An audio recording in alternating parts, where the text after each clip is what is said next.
Hi everyone, it's Amy, and today in my kitchen I'm making toffee cashew cookies. That's right, these are chewy cookies loaded with bits of toffee and cashews. I'm going to use brown butter to help add to that chewy texture and give it a nice nutty flavor. So let's get started. So first up, we're going to brown our butter. And I have a whole tutorial on how to do that, but basically you're just going to heat that butter in a skillet till you see those little brown bits. And that's what we're going to use today. So we're going to add that butter in, and you want to make sure you get all those little bits. Oh, it already smells so nutty and delicious. Okay, to this melted butter, we're going to add brown sugar. You'll need 1 3/4 cup of brown sugar. Let's give this a mix. Once that's blended, you're going to add 2 eggs and a teaspoon of vanilla extract. You can measure it or just pour it from the heart. Let's blend.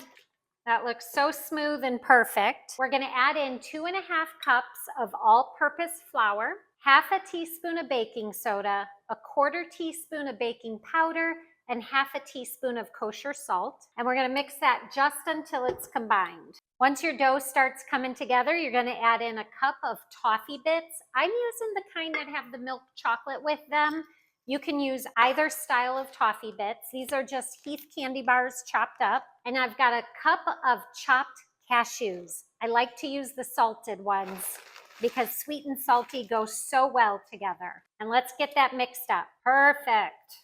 I'm going to use a 2 tablespoon cookie scoop, and I like to use these because then I know all my cookies are the same size, which means they'll bake evenly. So you're going to get a scoop of cookie dough and put it on a parchment paper lined cookie sheet. And you want to put them a couple inches apart because these will spread a little bit. These are going to go into a 350-degree preheated oven, and you'll bake them for about 12 to 14 minutes. And then cool them on the pan for a few minutes before you move them to a wire rack. So I'm going to go put these in the oven. I'll be right back. Okay, these have cooled for a few minutes. I'm going to slide them onto a wire rack. Let's give them a try. Oh, look at that. You can see all the toffee bits and the cashews in there. Sweet and salty. Delicious.